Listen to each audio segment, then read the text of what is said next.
कहानियों पर आप सभी का स्वागत है। ये एक ऐसे लड़के की कहानी है जिसे सुनकर आप सभी के कान खड़े हो जाएंगे। इस लड़के को फांसी की सजा सुनाई जाती है। जब इसकी आखिरी इच्छा को पूछी जाती है तो ये लड़का बड़ी शातिर दिमाग से एक ऐसी आखिरी इच्छा की ख्वाहिश करता है जिसे जज साहब सुनकर बिल्कुल हिल जाते हैं। इसको उसकी आखिरी इच्छा की पूरी करने की इजाज़त मिल जाती है और इसकी आखिरी इच्छा ये होती है कि एक रात के लिए ये किसी भी लड़की से शादी करेगा और उसके साथ पूरी रात बिताएगा। और इस लड़के की इतनी उम्र भी नहीं होती, इसकी उम्र सिर्फ 18 साल की होती है। और इस कहानी में सवाल ये है, इस लड़के से शादी करेगा कौन? जो कोई लड़की होगी वह सिर्फ एक रात की दुल्हन बनेगी और उसके अगले दिन वह लड़की विधवा हो जाएगी क्योंकि इसको फांसी की सजा दी जाएगी। तो इस सवाल के जवाब को जानने के लिए बने रहिए मेरी पूरी कहानी में। कैदी नंबर 685 बहुत कम उम्र का लड़का था। उसकी उम्र 18 साल की थी। उसके चेहरे पर एक अजीब सा असर था। ना ही मैं उसे महसूस कर सकती थी, ना ही मैं मुकर सकती थी। जब भी मैं उसे देखती तो मुझे लगता वह किसी गहरी सोच में पड़ा हुआ है। चेहरे पर एक अजीब सा असर था। मुझे उसके लिए सबसे ज्यादा दुख इस बात का था कि वह सजाए मौत का कैदी था। 18-19 साल की उम्र में ये दुनिया छोड़कर जा रहा था, जबकि उसके लिए ये दुनिया अभी खुली भी नहीं थी। वह तो बहुत कम उम्र का लगता था। मेरा उससे पूछने को जी चाहता था, तुम्हें किसकी वजह से, किस जुर्म की सजा मिली है? दुनिया की इतनी बहारें छोड़कर तुम मौत के सफर पर निकल पड़े हो। मगर उसके चेहरे पर इतनी मासूमियत होती, मेरा उससे बात करने को भी दिल घबराता था। मेरा नाम कुसुम है। जेल में एक इंस्पेक्टर पद पर तैनात थी। पुलिस में काम करने वाले लोगों की तरह मेरा दिल भी थोड़ा सख्त था, मगर इस कैदी को देखकर मेरा दिल पिघल जाता और दिमाग सवालों से उभर जाता था और दिमाग सवालों से भर जाता था। मैं उसे बहुत सारी बातें पूछना चाहती थी, मगर जेल के अंदर ऐसा माहौल नहीं होता कि आप किसी कैदी से इस तरह खुलकर बात कर सकें। आज मुझे ऑर्डर मिला कि कैदी नंबर 685 की 2 दिन के बाद सजा है, यानी उसकी सजा का वक्त आ गया था। उसके घर वालों से मिलवाया जाना था। मेरा दिल बुरी तरह से घबरा रहा था। मैं आज पहली बार सजा मौत के कैदी को उसकी सजा सुनाने जा रही थी। मेरा दिल परेशान भी हो रहा था। मैंने सोचा था कि मैं इस कैदी से उसकी आखिरी ख्वाहिश जरूर पूछूंगी, क्योंकि मरने से पहले इंसान की आखिरी ख्वाहिश हमेशा पूछी जाती है। ये एक ही हक है जिसे मौत के कैदी को दिया जाता है, चाहे वह अपना पसंदीदा खाना खाए, पसंदीदा आदमी से मिलना चाहे, उसका कहना हमेशा पूरी की जाती है। कैदी नंबर 685 जिसका नाम सूरज था, उससे भी उसकी आखिरी ख्वाहिश पूछी जानी थी, मगर फिर उसके घर वाले उससे मिलने आए थे। मैंने देखा उसकी माँ उसके गले लगकर रो रही थी। बेटा, मुझे पूरा यकीन है कि भगवान तुझे ये सजा नहीं होने देगा, तुझे इस सजा से बचा लेगा। मेरा दिल कहता है कि मेरा बेटा बेगुनाह है। मुझे उस औरत पर तरस आने लगा। माएँ भी कैसी होती है ना। सजा मौत तो उसकी 2 दिन के बाद होना ही लिखी थी। भला उसे कौन रोक सकता था? असल में अगले दिन इतवार का दिन था, इसलिए मुझे आज ही ये ऑर्डर मिला था कि मैं सूरज को उसके घर वालों से मिलवा दूं, ताकि फिर बाद में सजा पर काम किया जा सके। मेरा तो ख्याल था सूरज की आखिरी ख्वाहिश अपने घर वालों से मिलना ही होगा, तो वह उसके बाद कोई आखिरी ख्वाहिश नहीं करेगा, बस सुकून से मर जाना पसंद करेगा। मगर मैं ये नहीं जानती थी उसकी आखिरी ख्वाहिश इतनी अनोखी और निराली होगी। उसके घर वालों से मिलवाने के बाद उसे वापस जेल में बंद कर दिया गया। अब उसके पास सिर्फ 48 घंटे रह गए थे। मैंने जरा हमदर्दी से उससे पूछा था, पहली बार मैंने उससे बात की थी, सूरज तुम्हारे मरने से पहले आखिरी ख्वाहिश तो पूरी हो गई। कौन सी आखिरी ख्वाहिश? उसने उतना ही तीखा सवाल किया था। यही है कि तुम अपने घर वालों से मिल लिए हो, अब तो तुम्हारे दिल में कोई ख्वाहिश बाकी नहीं रही होगी। ऐसा तो नहीं है, मेरी एक आखिरी ख्वाहिश जरूर है, मैं उसे पूरा करना चाहता हूँ। सूरज ने बड़े भरोसे से जवाब दिया था। क्या ख्वाहिश है तुम्हारी? मुझसे वादा करो कि तुम लोग मेरी ख्वाहिश जरूर पूरी करोगे। हाँ हाँ, पूरी करेंगे, जरूर करेंगे, ये तुम्हारा हक है। मैं उसकी कम उम्री का तरस खा कर बोली, तो फिर ठीक है, मुझे किसी बड़े अधिकारी के सामने पेश करो, मैं अपनी आखिरी ख्वाहिश का इजहार उसी से करूंगा। बहुत खास है मेरी ख्वाहिश, और मैं जानता हूँ कि तुम किसी अधिकारी तक नहीं पहुँच पाओगी। ये बात, उसकी ऐसी बातें सुनकर मुझे गुस्सा तो आया, लेकिन वह सजाए मौत का कैदी था। मैंने सोचा जाने दो, जरा बस 2 दिन का ही तो मेहमान है, मुझसे उसे दुश्मनी करके क्या मिल जाएगा। मैंने एसपी साहब के सामने सूरज को पेश कर दिया। बोलो बच्चे, तुम्हारी क्या ख्वाहिश है? आखिरी ख्वाहिश बता दो।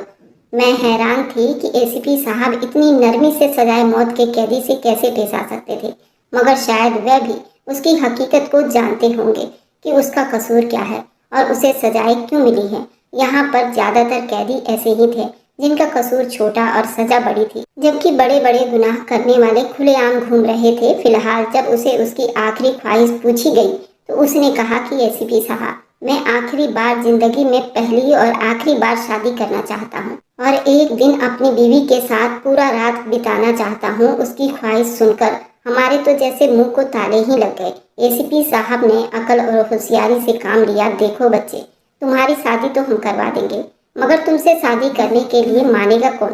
कमबख्त, तुम्हारे घर वाले अमीर तो है नहीं, तुम एक गरीब खानदान से संबंध रखते हो। क्यों एक मौका खराब कर रहे हो? कोई और चीज हो तो बता दो। खाना पीना, किसी से मिलना चाहो तो हम तुम्हारे लिए सब कुछ करने को तैयार हैं, क्योंकि तुम इस दुनिया से जा रहे हो। हमारे लिए दुख की बात है, मगर कानून सख्त है और कानून ऐसा ही है, सबके लिए बराबर है, चाहे कोई कम उम्र हो या मासूम हो या फिर ज्यादा उम्र का बदमाश, सबके लिए एक ही सजा है।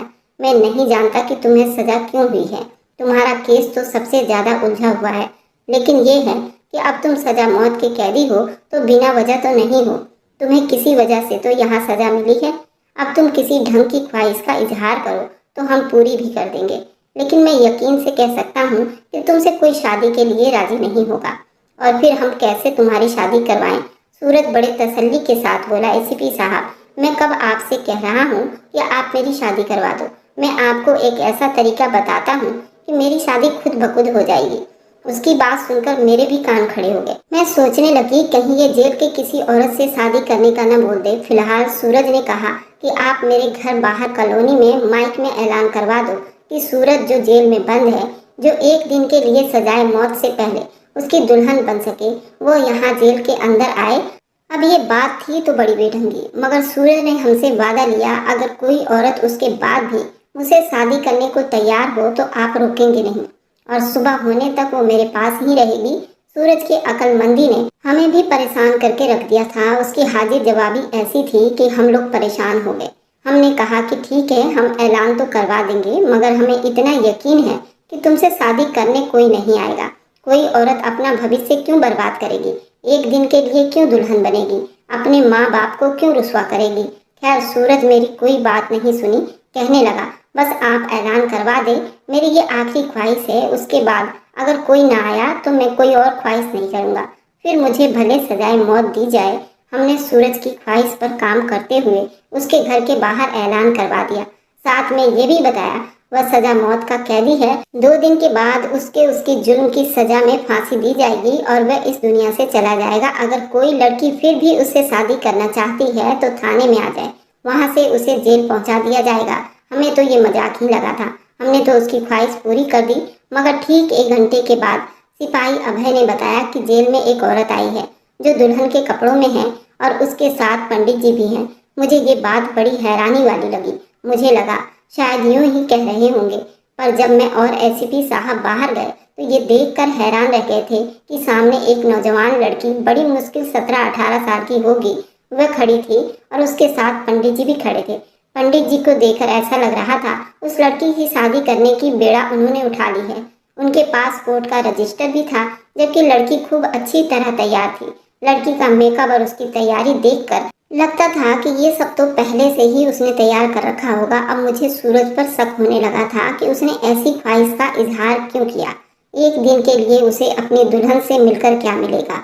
ये औरत कौन है? मैंने पंडित जी से पूछा तो वह कहने लगे, जी मुझे नहीं पता, ये मेरे पास आई थी, इसने इसी तरह दुल्हन का कपड़ा पहना हुआ था, बोली कि मुझे जेल लेकर चलो, मैं सूरज से शादी करना चाहती हूँ। मुझे नहीं पता कि इस लड़की के दिल में क्या आया। मैंने तो इसे समझाया कि ऐसा ना करो, मगर ये समझने को तैयार नहीं है, और ये लड़की कह रही है कि मुझे सूरज से ही शादी करनी है। मैं इसे बता चुका हूँ कि वह सजाए मौत का कैदी है, 2 दिन के बाद उसकी मौत हो जाएगी, मगर ये मानती ही नहीं। कहती है कि कोई बात नहीं, मैं एक ही दिन सूरज के साथ रहूंगी तो मेरी ख्वाहिश पूरी हो जाएगी, क्योंकि मैं सूरज से सच्ची मोहब्बत करती हूँ। हमें नहीं पता था कि सूरज को कोई लड़की इतना चाहती होगी, उसके लिए सब कुछ छोड़ने को तैयार होगी। बात बड़ी अजीब सी थी, लेकिन खैर, हमारा काम तो उसकी ख्वाहिश पूरी करनी थी। हमने किसी बात पर कोई ऐतराज नहीं किया। पंडित जी को बुला लिया गया। सूरज को उसके सेल से बाहर ऑफिस में बिठा दिया गया। पंडित जी ने उन दोनों की शादी संपन्न करवा दी। सूरज ने कहा कि अब ख्वाहिश के हिसाब से और वादे के हिसाब से अब मेरी दुल्हन को मेरे सेल में भेज देंगे।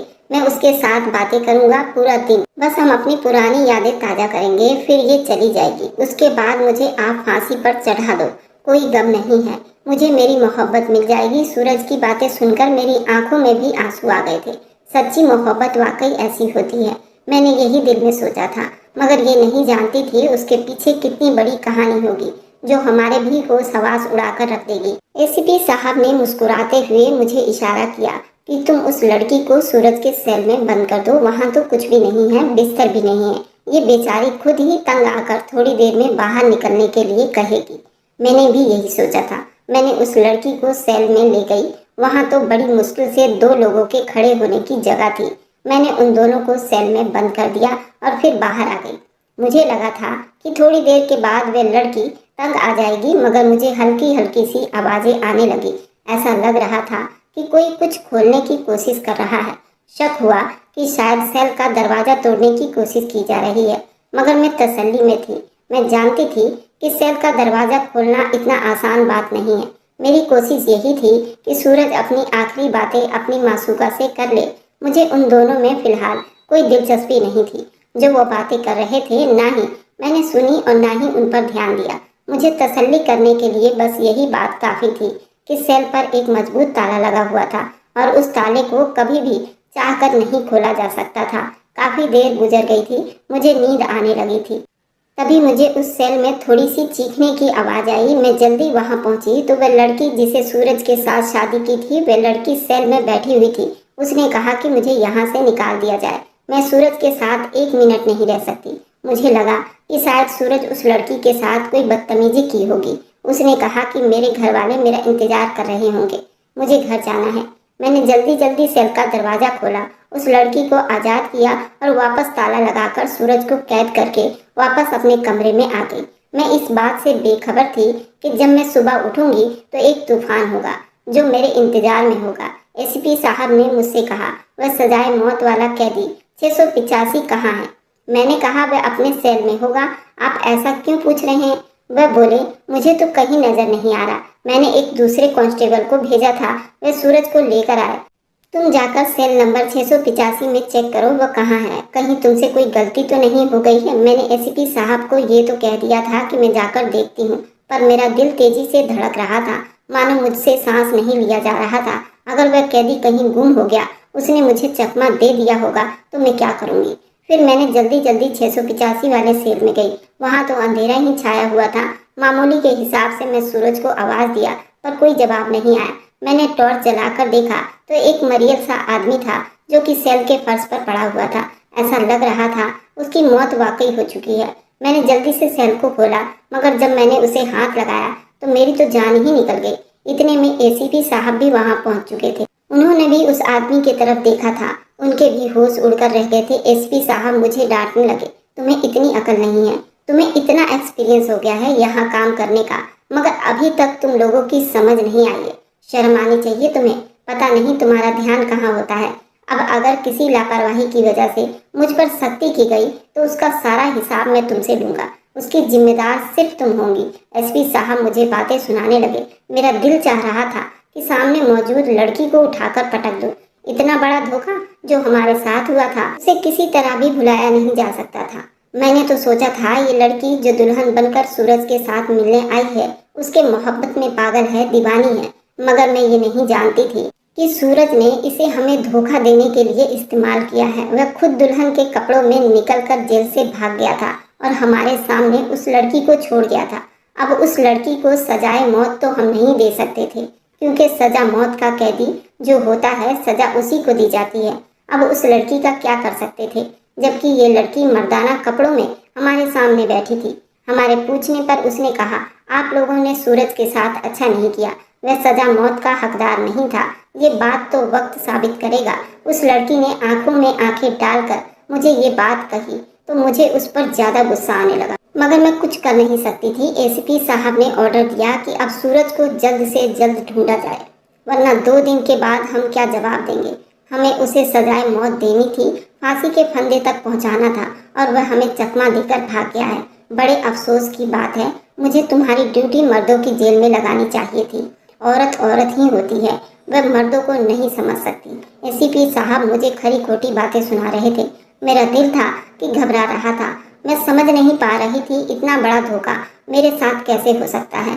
मैंने एक आदमी पर भरोसा किया, एक लड़की पर तरस खाया, तरस खाकर उसकी शादी करवाई और उसने मेरी आंखों में ही धूल झोंक दी। मगर अब हमारे पास सिर्फ एक ही चारा था, हम सब उस लड़की के माँ बाप तक पहुँचते या फिर सूरज को ढूंढकर रात के अंधेरे में कहाँ गया था। हमें इस बात का बिल्कुल पता ही नहीं था क्योंकि वह यहाँ से सुबह 4 बजे निकला था। मगर मुझे उस लड़की पर हैरानी हो रही थी। अब मेरा सारा ध्यान उस लड़की के ऊपर था। आखिर क्यों वह लड़की सूरज की जगह बैठने पर राजी हो गई? कैसे उसने सूरज को अपना पति भी मान लिया? और कैसे उसने ये सोच लिया कि सूरज के हिस्से की फांसी उसे दी जाए? इतनी मोहब्बत किसी मुजरिम से तो की नहीं जा सकती थी। अगर सूरज इतना बुरा होता तो ये लड़की उसे इतनी मोहब्बत कैसे कर सकती थी? मैंने उसके माँ बाप का पूछा तो उसने मुझे साफ साफ बता दिया, मैं संजय की बेटी हूँ और संजय साथ वाले गांव में रहता था। संजय को बुलाकर लाना हमारे लिए कोई मुश्किल बात नहीं थी। मगर मैंने सोचा जब लड़की मेरे सामने है तो क्यों ना मैं सारी बात इसी से पूछ लूँ। तब उसने एक अजीब बात कही, बोली कि मैं सूरज भाई के बारे में एक एक बात आपको सच बताने के लिए तैयार हूँ। मैंने हैरानी से देखा था, वह अपने पति को भाई कह रही थी।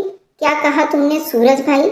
क्या तुम उसे भाई समझती हो या रिश्ते में वह तुम्हारा भाई लगता है? या तुम लोगों ने ये नाटक किया है? वह नहीं, रिश्ते में मेरा भाई नहीं लगता, मेरे भाई जैसा ही है। मोहब्बत में उनसे जरूर करती हूँ मगर मेरी मोहब्बत ऐसी नहीं थी कि मैं उससे भाई मानती थी। तो फिर तुमने ये सब कुछ क्यों किया? तुमने उससे शादी क्यों किया? क्या वजह थी? क्या तुमने हम सबको चकमा देने के लिए, सूरज को यहाँ से भगाने के लिए ऐसा किया था? यकीन मानिए ऐसा बिल्कुल भी नहीं है। वह कल शाम तक वापस आएंगे। वह मुझे यहाँ कैसे देख सकते हैं? फिलहाल उन्होंने मुझसे शादी कर लिया है, मैं उनकी जिम्मेदारी हूँ। वह इस जिम्मेदारी को कभी भी छोड़कर बुजदिलों की तरह घबराएंगे नहीं। वह पीठ दिखाकर भागने वालों में से नहीं है। लड़की की बातें सुनकर मैं तो हैरान ही रह गई थी।